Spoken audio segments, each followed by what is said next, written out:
just as maybe trivial, but maybe not addendum to the previous video regarding the Intifada, both 87 Intifada and what's going on right now.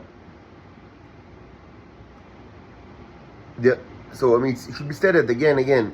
Currently, in our current condition, there is no way to produce the tea without me, and it was like that in the last couple of years. Since the problem of like, I mean, it's not 100% like that, but any other tea, I mean, is originated in this way or another in the planet Venus, and they have a problem in Israel to actually get there. And the problem is only getting worse. So mostly everything is coming from me.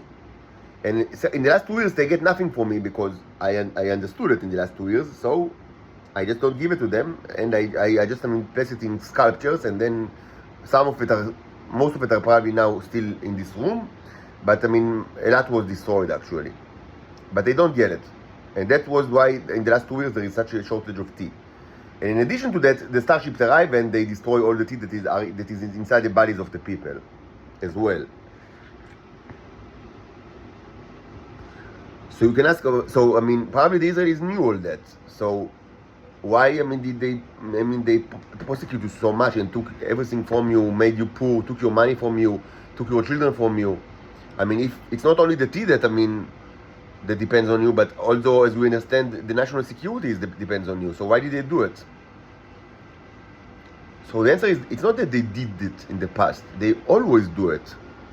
This is the way in Israel. It's still like that. I mean, I just now have seen like in WhatsApp that, I mean, I've received like a message from a Shoam social worker. I mean, that I should see my daughters like in Merkaz Kesher, like, I mean, community center under supervision. And I tell myself, these people, I mean, they are completely controlled by Satan. I mean, so many people already died in Israel. I mean, just because of this declaration of war.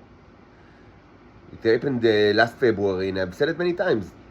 These social workers, one of which is now the one that sent me the message, but I mean, all the social workers of Shoam that signed the declaration of war against another species when they took my daughters from me. So they started the war, and the war already had thousands of casualties in the Israeli side, but it will be millions of casualties in the Israeli side. And they still, I mean, stick to the same, conviction that, I mean, the best way to conduct the war is to press the robot even harder, because eventually it will break. Eventually you will break the robot after enough torture and enough hypnotic triggers. The robot will break, and then he will do everything, he will do our bidding, and everything will be great.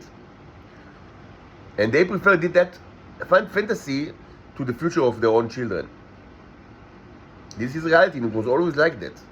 These are the people, and people abroad should understand what are the Israelis. It's not just that they are,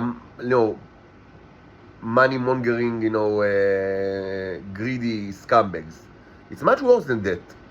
Because on top of the huge layer of greed and avarice, there is also a layer of self-destruction. And we are currently deep in this phase of self-destruction, of like, I mean, that they do things completely irrationally, they don't get any money out of it, they destroy the future of themselves, their children, and of the entire humanity, and they do that just because that the way that they are compelled to act. They invited Satan into their home, and now he's the boss since long ago. And they are compelled, these Jews are compelled to repeat the same crimes again and again, continue humiliation, press the boot on the face of the robot even harder, until they are all dead, and the day is very soon. And they don't care that, I mean, something like that already happened, like, of course, in a smaller scale, but still in a huge scale during the 1980s. They don't care. From their perspective, it's only a reason why they should repeat exactly what they've done in the 1980s, because this way it will prove that they were actually right even in the 1980s, that they were always right. According to their psychology, that's, the punishment that they suffered only justified them now acting the same way. How can you beat such logic? You cannot speak with such people that have such logic. You need to use arms and legs.